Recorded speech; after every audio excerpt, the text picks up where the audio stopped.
All right, well, as you can see, it's snowing again. I'm in shorts and a t-shirt, but yeah. It's like 35 degrees out. It feels like it's actually like probably like 15, but the Bonneville looking all sad, the bumper all crushed. Mazda, come on, Bells. And look who's back. I believe I made a video just the other day saying I was going to sell this car. Yeah, it's not going to happen. I really like this car. And luckily for me, the hail damage is only on the hood, even though like this top panel here is flat. There's like one ding. But like this top piece here is flat kind of along the edge of the car. So it could have got hail damage there too, but it didn't. It only got it on the hood. And it's not like, it's definitely there, but there's small ripples. So they're not like huge dents. So like right now with this color, it's very hard to see unless you're up close. As you can see, if I put you guys up close, you can easily see them. It's like that on the roof too. The roof is even harder to see because usually, especially with the dust on it, you can see a little bit. And then the trunk right here a little bit, but the spoiler's plastic, and underneath the spoiler obviously got shielded in behind it. But right here got some, but it's really hard to see. And then this pillar, surprisingly, like feeling it, you really, I don't even think I felt one. Okay. So there's a couple. One, is that one?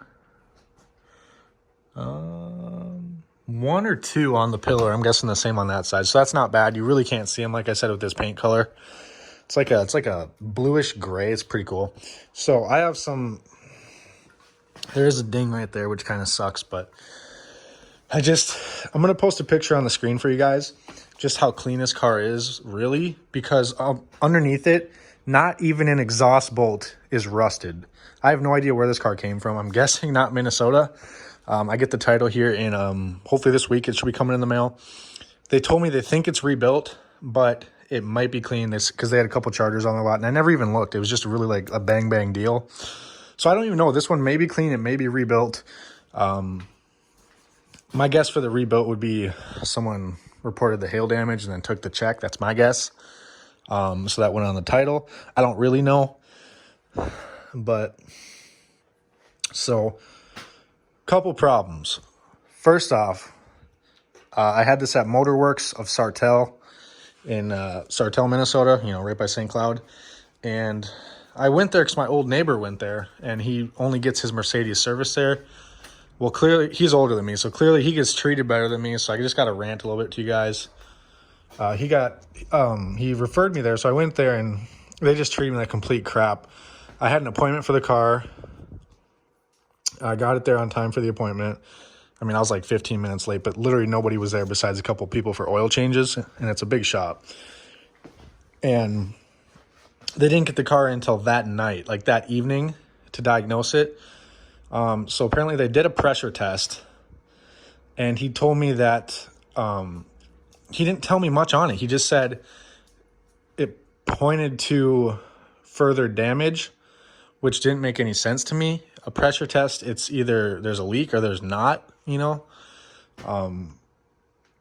said, well, it seems like there was a head gasket leak, but it didn't, not everything pointed to that. I'm like, what do you mean? Yes or no? Like they were trying the whole process. They were trying to milk money out of me.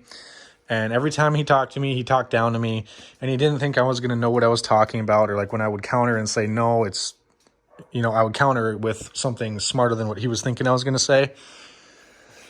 And, he kind of had a baffled look on his face and like, oh yeah, I guess you're right. And like stuff like that. And it's just such a bad experience, guys. So if you're in Minnesota, do not go to Motorworks. I've had terrible luck there.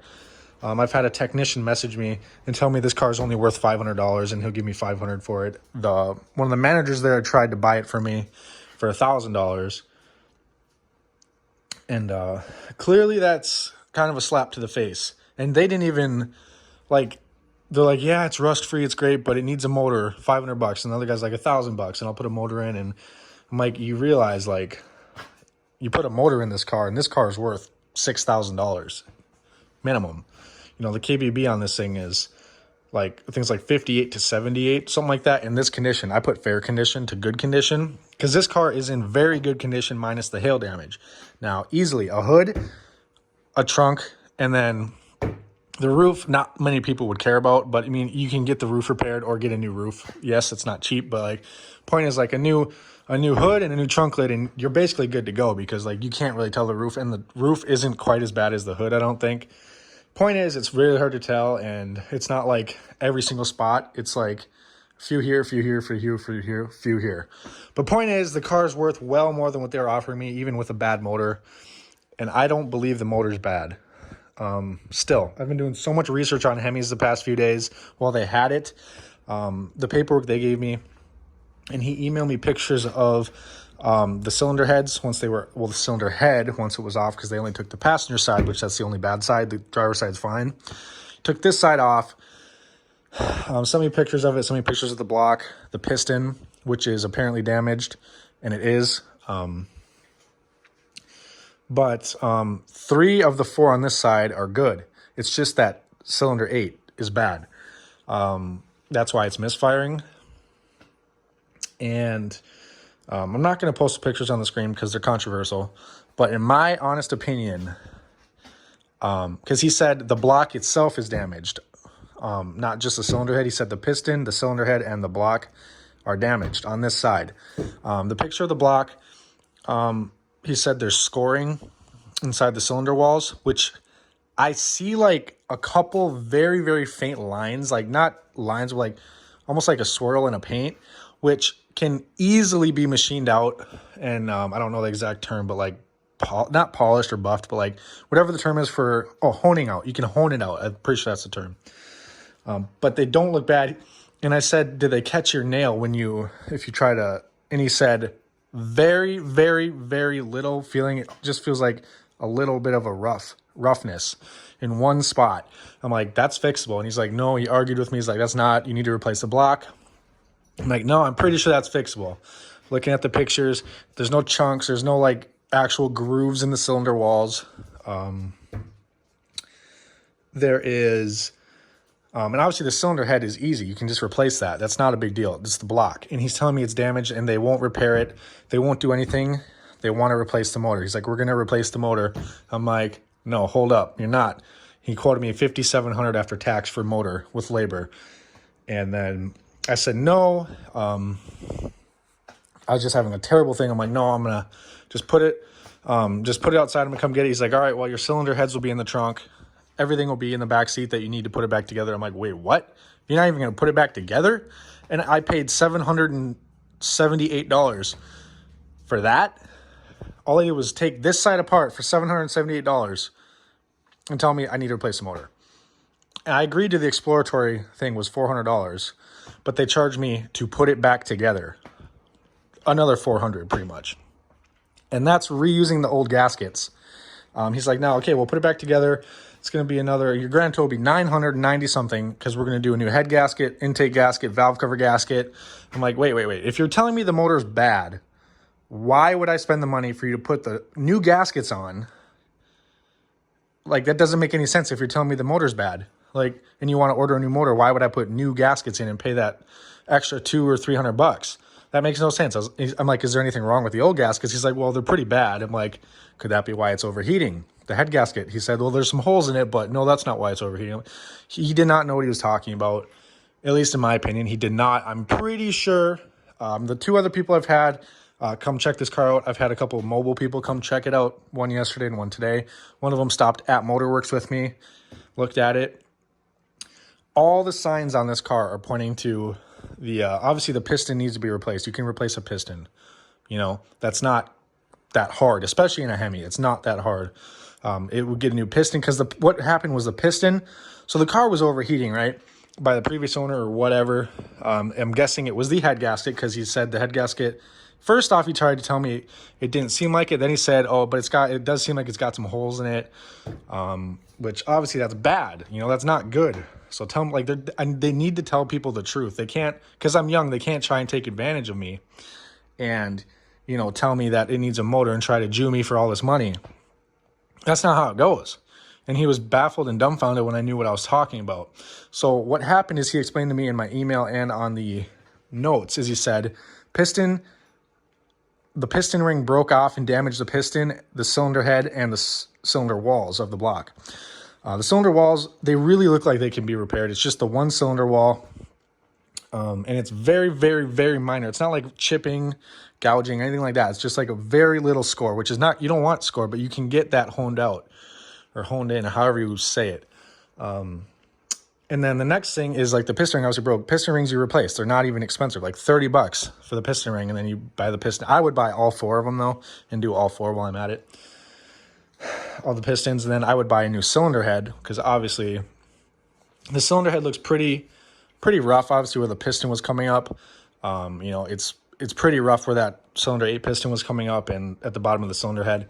It is pretty rough. I will say that. The cylinder head does look like it could be, I mean, it might be able to be, you know, like with a metal wire brush and stuff, or maybe not a metal wire brush, whatever they use to like polish that and clean that. It looks like that can be done to at least make it drivable, because it's not like gouged and stuff. It just looks very gunky and dirty, which could be from the head gasket leaking and head gasket sealer, you know, over time. So, and then obviously, so that it just seems all like it'd be very fixable. And I'm going to start tearing it apart tonight in my garage and see for myself exactly. They wouldn't let me come in the shop and actually look. I kept asking, can I come look at the cylinder heads and the motor? They said no. That was also sketchy to me. So what I'm thinking is the person who had it before me, I'm guessing the head gasket started to leak, you know, started to eat, because the thing eats coolant, has no heat in the cabin, and blows white smoke out the exhaust when you get on the gas. What does that sound like? It's burning coolant. Exhaust leak, or not exhaust leak. It's burning coolant, head gasket leak. I'm going to try and bleed the water pump tonight, but I don't think that's going to do absolutely anything because of the white smoke. That really means it's burning coolant. There's no heat in the cabin. It goes through a full tank of coolant by the time it gets up to temperature.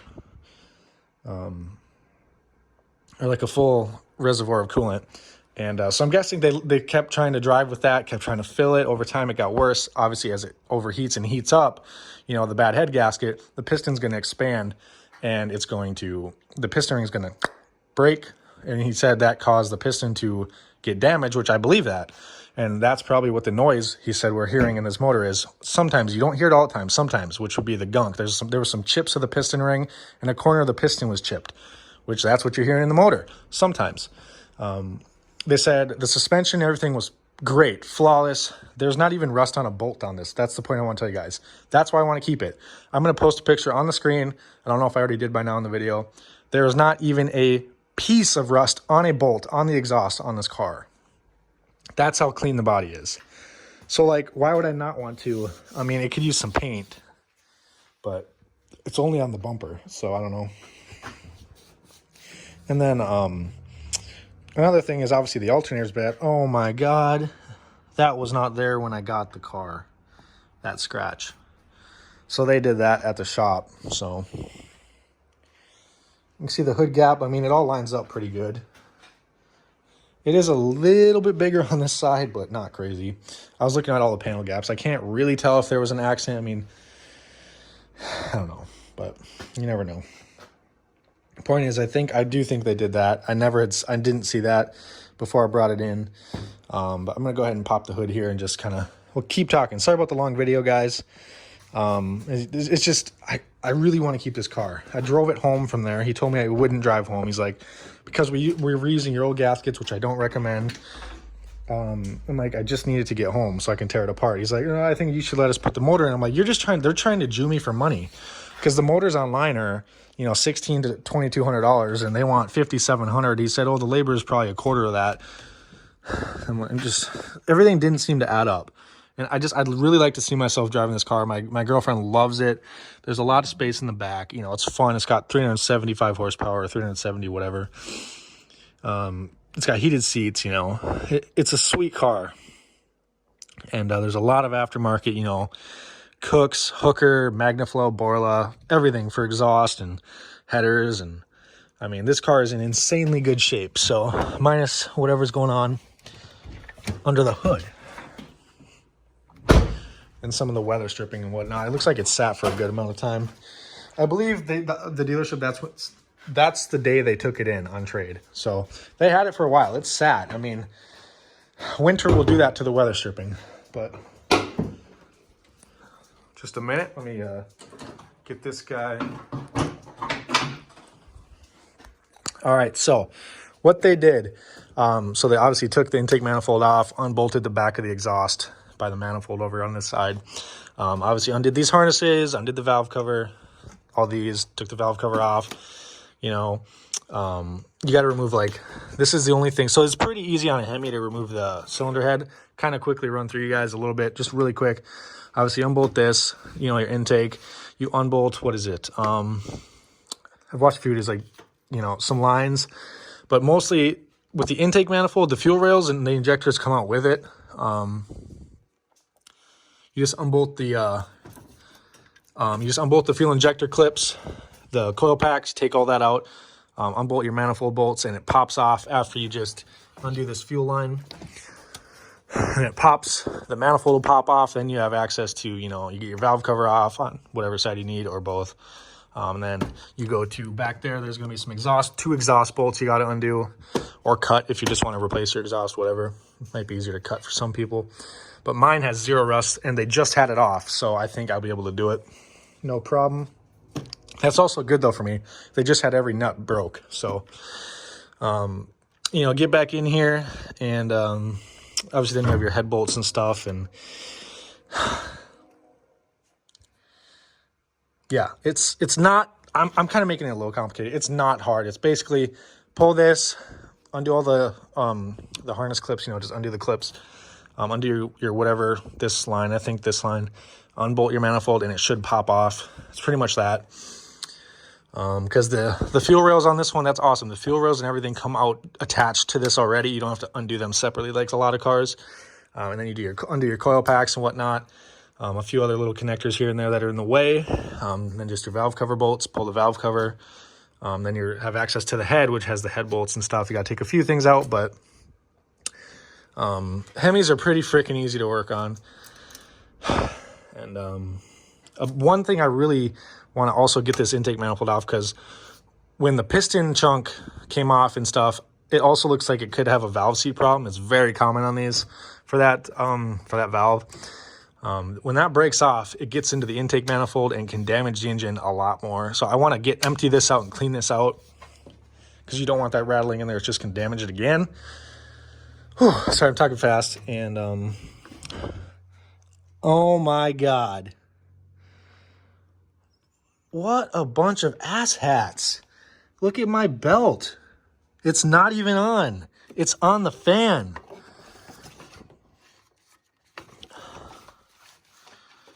All right, guys. So when I got there, I just picked her. I didn't look under the hood. I trusted the shop, right? I started driving. I'm like, all right, my alternator, the alternator's not working. Obviously, this one has a bad alternator. I have a new one in the back seat. I got to install. They were supposed to install that for me. They were supposed to find the overheating and find the misfiring. I'm thinking the overheating, it's like a separate issue than the misfiring, because the misfiring obviously is the issue with the motor. I'm thinking the overheating is just from the head gasket, because there's no big chunks in the cylinder. There's nothing like that where I can see too much coolant escaping, if any. I really think it's overheating from the head gasket leak, because it eats coolant fast and it burns it out the pipes as fast as that goes down. I really think it's just a head gasket, and for the overheating part, obviously the misfiring needs to be fixed before you drive it, the motor, whatever, the piston. So this shop, shady AF. Look at my belt. It's not even on. That's why I had no accessories on the way home. I was like, oh, the alternator is just getting really bad. You know, I figured, because when the alternator goes bad, you know, you lose your power steering, you lose your accessories, you lose your lights, stuff like that. Or you turn them off to save the alternator if you need to drive it home. I was like, all right, I'm going to turn my lights off, no radio, no fan on for the defrosters or nothing. Drive it home. I'm like, oh, this is going good, except for as soon as I get in the car and start, there's no power steering. I'm like, whatever. Alternator's just that bad. No, the pump didn't have the belt on it to spin the power steering pump. What a shady shop. I can't believe it, guys. I'm definitely going to leave a review for them. That's terrible. And no, it's not the thermostat. I replaced the thermostat. thinking that was the first thing, and did that.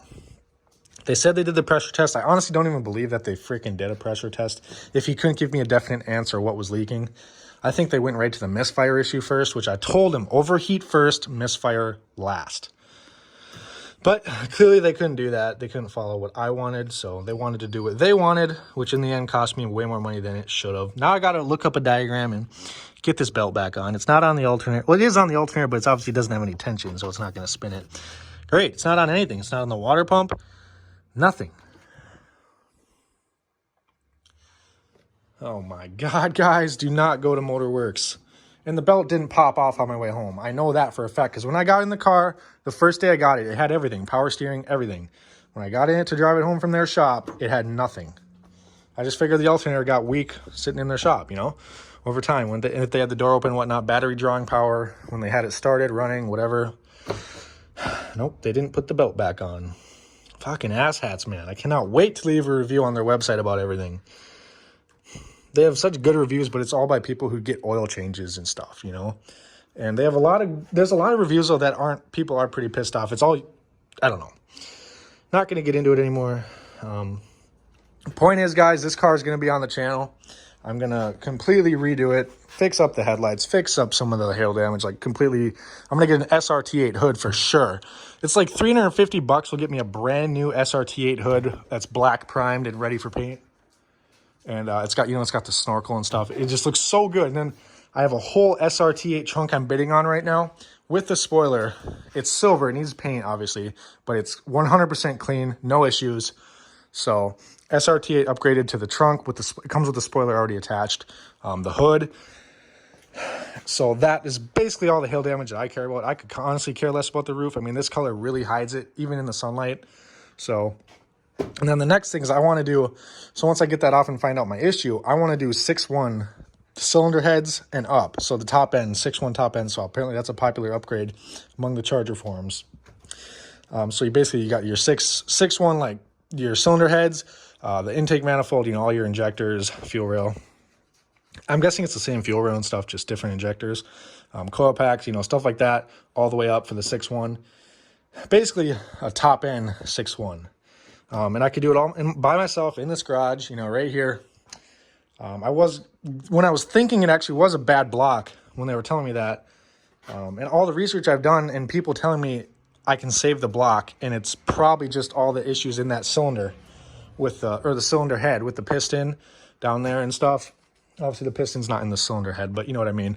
The piston and the cylinder head causing the issues. So you can completely rebuild this part if I want to of the block, which I could, but I don't think it needs it. I really think it's just the piston ring, obviously, and then the piston rings, and the cylinder head. And then obviously put the new head gasket as you put it back on, and it's just, I think he knew that it was the, head gasket on this side, as he tried to convince me to let him put a new one on as they put it back together. And he just didn't want to admit it. I have no idea, guys. I'm sorry about talking all over the place. If you listen this far, thank you, guys. I have a big giveaway coming up here pretty soon. Not big. I mean, I'm not a big channel. I don't have a ton of money. But I have a giveaway coming up for all you loyal subscribers that you're going to like. It is, W-body related. And, yeah. So, I'm going to get that new alternator in probably not tonight. I'm not really feeling it. I'm kind of pissed off right now. I'll probably break a bunch of stuff.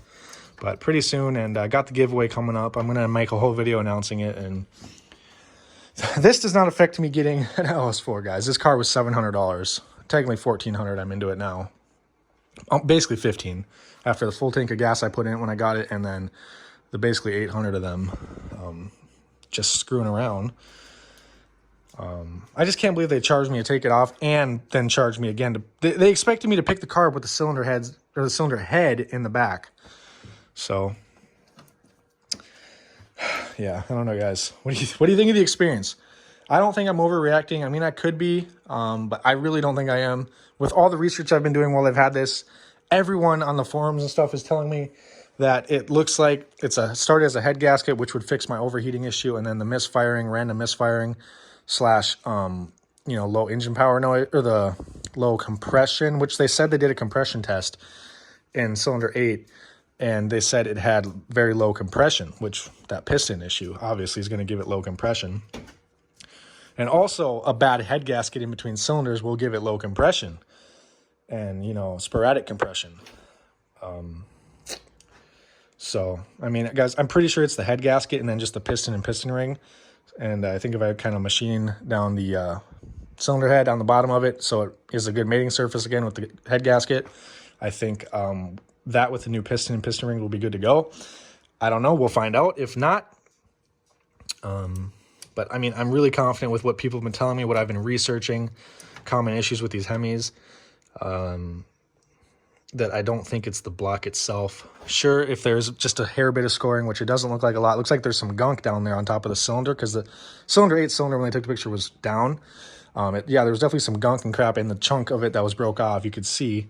But I think replacing that, because it didn't look like the walls were very scored at all. I think he wanted me to get the new motor and put that $1,800 deposit down so he could go ahead and do it and then lock me into $5,700, obviously.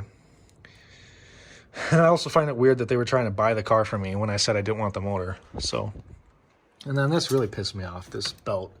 So, great going, Motorworks. But this car will be on the channel, guys. I'm thinking 6.1 top end build, but it will not affect me getting LS4. I'm looking at Monte Carlos because this car is 4 doors. I'll have a 4-door car, and this one is great. It's super comfortable, and once it's ready to go and fixed, it'll be awesome. And I have time, guys. It's winter here in Minnesota, so I don't need to be driving this on the roads until spring and summer. So I have time to get this figured out. It will get figured out, and this car will be shredding tires by my birthday, June 6th. I guarantee it. Why would I sell this? You know, I have the title for it. You know, I don't owe anything on it. I can take my time with it. Being it's not driving, I don't have to have insurance on it. You know, stuff like that. You guys want to see this thing on the channel? I mean, it's just like, it's the top of the line RT of the year. You know what I mean? It's the one right under the SRT. You know, this one's the track pack, the RT Road and Track Pack. It's got the nice wheels, which I would easily replace because I don't like chrome. I get some nice 20-inch, probably Verdes or niche wheels or something. Koenig, I don't know. But, oh, sorry, guys. I'm rambling for 30 minutes. But if you watched this far, thank you, guys. The Monte Carlo is basically the LS4 I'm honing in on. Just, I really like, I miss my Monte Carlo. I've been really missing it. I've been talking to the new owner of it, my black Monte Carlo, and I really want to get one. A red one or a white one would be pretty cool. Like the bright red, race red, or whatever it's called. And, yeah, so I'm going to post that picture some point in this video of the 100% rust-free underbody, show you guys how clean this body really is and why I want to keep it, because it's such a good, it's a good frame and body to build off of.